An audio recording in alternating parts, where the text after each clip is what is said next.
Hey, Dr. C. Here is part two of end-of-life issues. I hope you were able to tune into part one, because this follows the part one, basically. But each individual show that we have about this, we're going to go into many other issues, and I want you to tune in as much as you can, okay? Very good.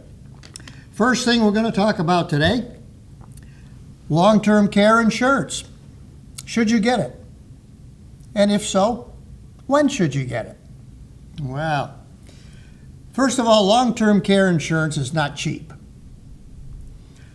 And if you look at when you take it out, when you take the policy out, it's recommended you take it out before age 60.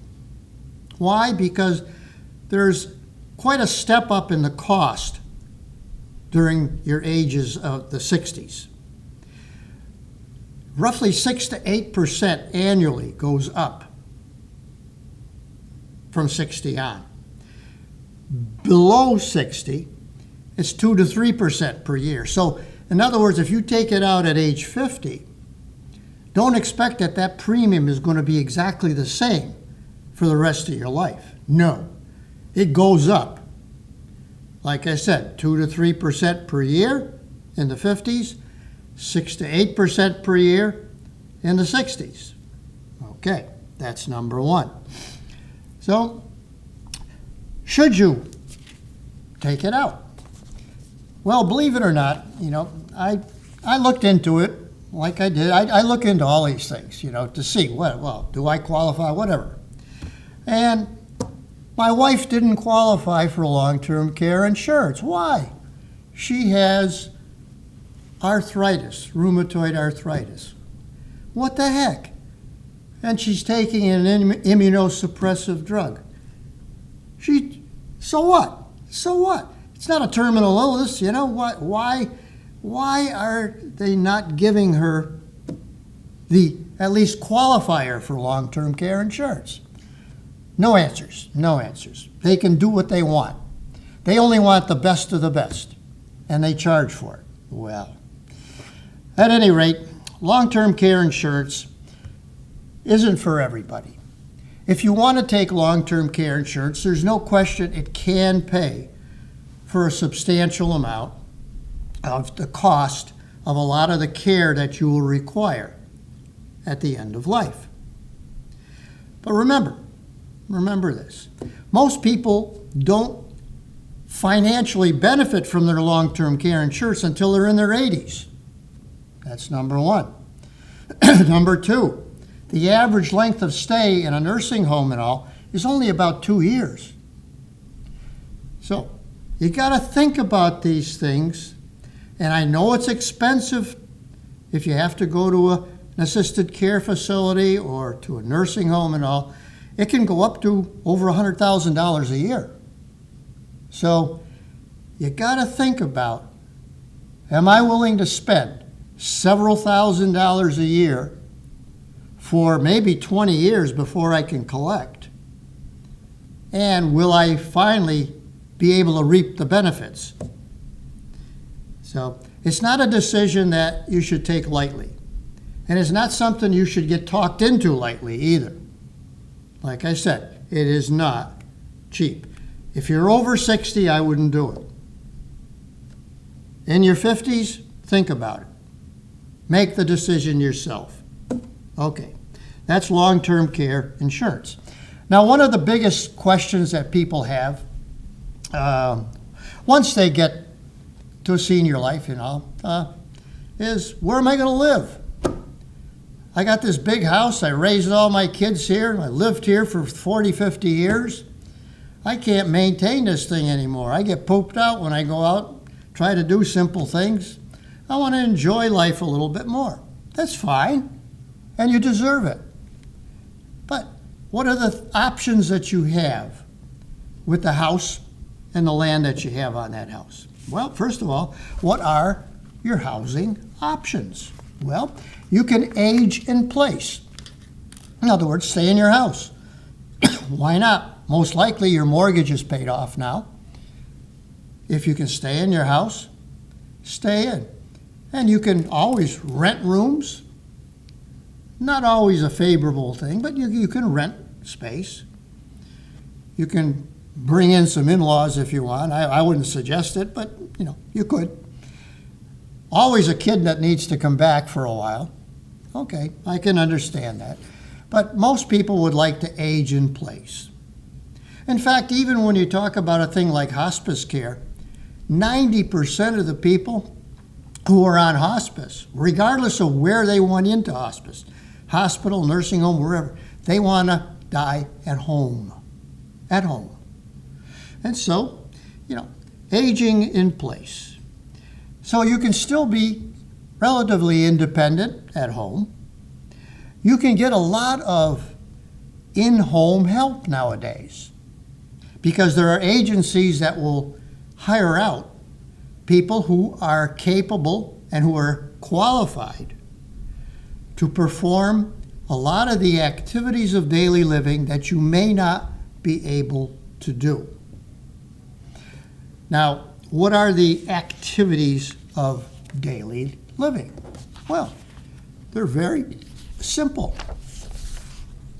And in fact, if you ever had a social worker come into your house and all, they're going to ask all of these things right off their cheat sheet, just like I have a cheat sheet.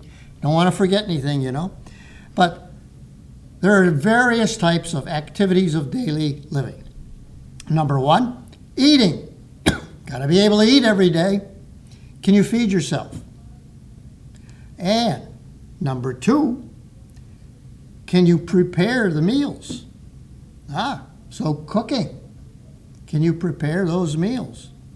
Are you able to clean up after? In other words, homekeeping. Are you able to keep up? You're getting all those dust bunnies under the refrigerator and all that stuff. You're able to keep up with things. So eating is one. Bathing is another basic activity of daily living. You don't want to come out smelling like a gorilla, You got to bathe. Can you? Safely. Number three, grooming. Now in fact, I got a couple of grandkids that I swear they've never groomed in their life. They look like a gorilla, for God's sakes. Well, you can look like a gorilla after a while, smell like a gorilla after a while, if you don't bathe. So grooming is important. Got to get your hair cut. Got to be able to shave. Simple things, simple grooming. Dressing. You don't want to wear the same clothes day in, day out, day after day, 27. You've got to be able to dress yourself. So that's the fourth personal activity of daily living. Walking. Simply getting up out of the damn chair or bed and walk. That is an activity of daily living. Some people add the sixth one, homemaking. Now, homemaking is all of the things that keep that home clean, for example, safe, all these things that we had mentioned. So some people add that into the personal activities of daily living. Then there are instrumental activities of daily living. What are those? Well, first of all, maintaining the house itself and the yard. Can they mow the lawn, trim the hedges, plant whatever you want to plant, a garden, flowers, whatever. All of the things you need to do around the home and yard.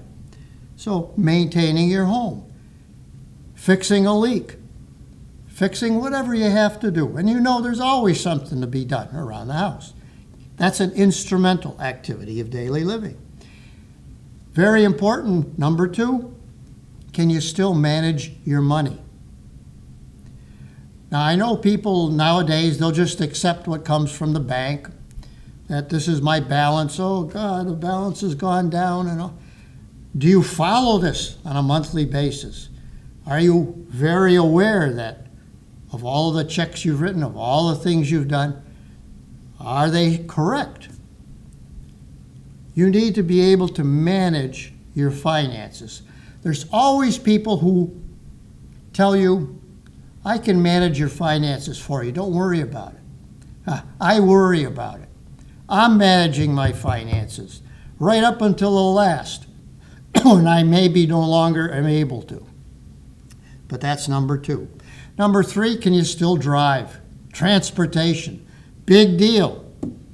Make sure you maintain that vision and hearing. 2 very important elements. Make sure you exercise daily. Exercise daily.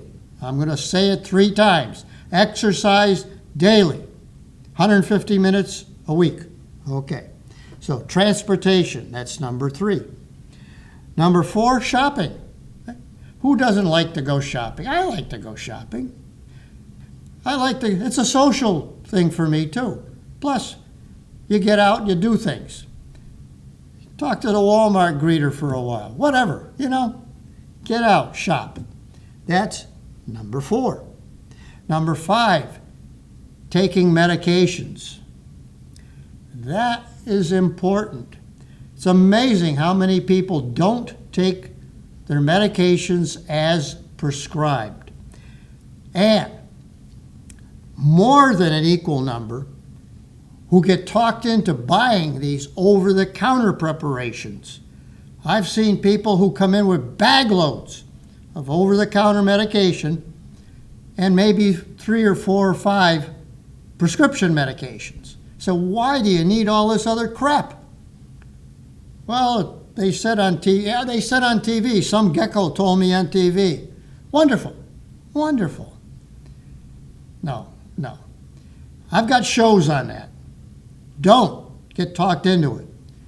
I personally just take vitamin C, vitamin D, in addition to my prescription medication. That is it. Okay. What else? The use of communication. Now, that doesn't mean you have to be just like the kids nowadays, walk around with your iPhone or whatever, I am very communication illiterate. I have an old phone, landline, that I still use. And it worked for years and it still works. So, at any rate, that doesn't mean that that's what all the people do, but you can do that. You can do that. Okay. So those are all of the issues that people deal with, the activities of daily living.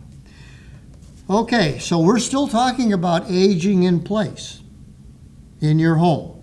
Okay. What other places can you go? Well, nowadays, too, there are things that are like senior villages, little villages that have cropped up, and they sell only to people who are over 50, for example. That's a very common age. You got to be over 50 in order to buy in to go to this village. You're still independent living.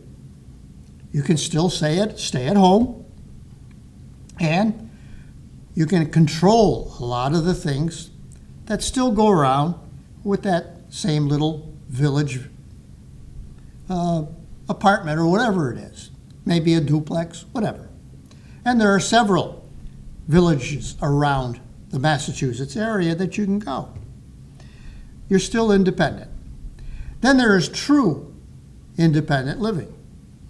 Now, independent living means that you can still do all your activities of daily living, both the personal and the instrumental. You can do them all.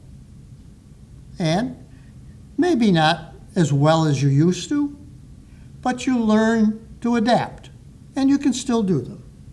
And so you can go to a retirement community where you have more than just seniors. And in fact, I love to have kids around anyway. I know my street is changing all the time, and the new families that come in have young kids. And I like to see the kids. I like to see them running around. I like to see them riding their bikes. I like to see all that stuff. They're going through the same things that you went through. And I enjoy that particular thing. And I think a lot of seniors still do. But that's independent living. You don't have to depend on anybody else. You can choose what you want to do. Then you may have to go into residential care. Well, what is residential care? What does that mean? Well, somebody may buy an apartment building, for example, and create apartments in there, and they provide the lodging. They may even provide, and you pay for it though, you pay for it, the meals, and they may give you whatever services you might need. So some of those activities of daily living you may have difficulty with. So you may have some occasional assistance that you need to have done. Okay, that is residential care. You may want to go to a continuing care retirement community where once you cannot perform 2 activities of daily living or more, 2 or more, you may have to go into then assisted living. And it's right on the same campus as the independent living. For example of that would be Southgate here, for example. Southgate has an independent section and assisted living section. So it's a continuum of the care. You just move to a different apartment, basically. Obviously, the cost is different because whatever has to be provided for that activity or activities of daily living doesn't come cheap. You have to pay for it. Okay, so that is the continuing care community. You may go into an assisted living facility, and there are several in the area as well. One part of the assisted living community now is dementia care. That's a new kid on the block, basically, but not that new. We've known about these for a long time, and gradually we're seeing more dementia care facilities as well. For example, I believe the residents at over on I forget the name of the street, but the residents on Walnut Street, they have a dementia unit there. Shrewsbury Crossing has a dementia unit. So there are dementia units around, but they're not easy to get into, and they do cost, unfortunately. They do cost. But getting back to the assisted living facility, if you have 2 or more of those activities of daily living that you can't do, you might consider going into an assisted living. The services should be available 24/7. When you look into these things, you've got to insist.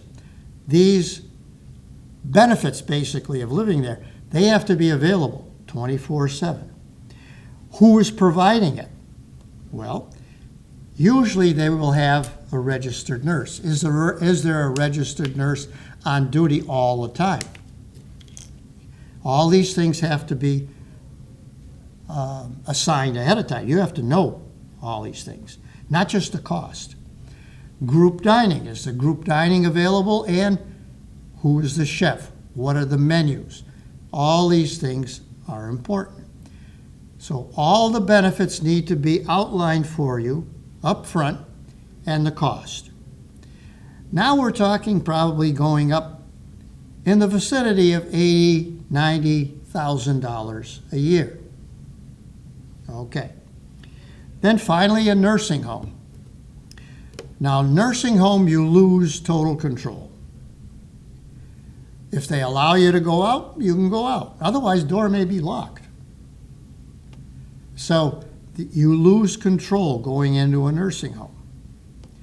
And all of the care is provided 24/7. And it's supervised care. May be good, may be bad. Depends on where you happen to go. Okay. So those are your options at that time of your life. What determines where you may go? What are the things that enter into your decision making when you're deciding, well, where will I probably be able to go? Where would I be most happy? Well, there's a couple of issues again. First of all, location. You don't want to move way away from your family and friends. You want to be accessible to some degree. So number one, location is important. Number two, financial. Let's face it, it costs. But remember, the average time you spend is 2 years, maybe a little less, a little more. But it is in that range at any rate. Do you have enough money put away in your estate to afford to go to a place like that? If not, you need to get your lawyer involved, because it just takes a little time, and you need to get an application in early for Medicaid insurance. As you know, Medicare will not cover a lot of these things. And so Medicare pays for 70% of all the stuff that goes on in a nursing home, for example. And so you have to be early on this, apply early. Otherwise, you're going to be in limbo for quite some time and not be able to get to this place. So we have to talk about not just location, but your finances as well. Number three, what actual activities of daily living do you need? Now, I said you had to have 2 or more, but maybe you have difficulty seeing. Maybe you can't hear well. Maybe there are 4 or 5 activities of daily living that you need. Well, now you're getting into some serious assistance that you may need. And you may need 24/7 assistance. And so that type of thing does enter into it. In other words, individual things like that. That is very important. Okay. What are the things that we look for? Well, let me get all my cheat sheets all together here. And the other thing that we look at is your feelings about this entire thing. Maybe you're a person who likes to live alone. Maybe you don't. Your feelings need to be included in the talking of this before you sign up for any other living facility. So you need to talk it over. They need to listen to you, what you want, what your needs are. Okay, so those are all of the things that you need to consider when you're talking about going in to any facility other than your home. Okay. Some people have a difficulty, and especially the people who have problems with their mentation and all, and they may not be able to make reasonable decisions. So when that happens, occasionally we might consider putting people into a conservatorship. Now, what is a conservatorship or guardianship, whatever? Well, a conservatorship, a judge decides both, conservatorship or guardianship. And the judge will have to decide whether you need to be a protected person or not. In other words, you're not capable of making reasonable judgments about many of these things like finances, etc. And it may be that you need to have someone who is willing and able to make those decisions for you. And so under those circumstances, they may want to apply for a conservatorship. Now that takes a whole separate independent application. The application has to be submitted, and you can download those forms too. Submit those forms, and you need to have 2 physicians who are willing to say that you can no longer make appropriate decisions on your own. Now, frequently that happens with a dementia, but it can happen too after a stroke or whatever, too. In other words, you've lost part of your ability to make a lot of these important decisions in life. So you got to pick a conservator. And so usually people who do this are no longer able to really comprehend how important it is to have a good conservator. They usually stick in family, but not necessarily. Not everybody has a family available who'll do it or who can do it. And so let's say that you need a conservator, so they've put the application in. The judge now has to decide, after the two independent physicians respond, about your capacity to make a reasonable, rational judgment on things. And so once the judge has the information, they may go ahead and say, okay, it's reasonable for this person to be your conservator. And once that happens, though, you no longer have control of whatever they're a conservator for. If it's just for financial or legal, whatever it is, and that's all spelled out in the rules and regulations that the judge will hand down. And so once you file for that conservatorship and it's granted, you no longer have that control. Okay. The guardianship is usually for younger kids who may have some congenital problem. They were born with this issue. And so they need to have a guardian who can make those decisions early on, important decisions for them as well. Okay. So that is the next step along the way. Very good. I think that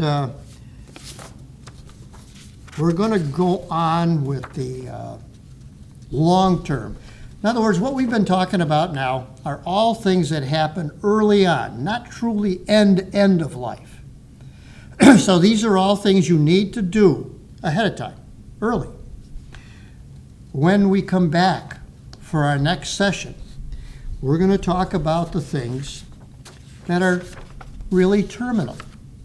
All the things that you need to do legally, financially, and all the things you need to do at the truly end of life. And there are many.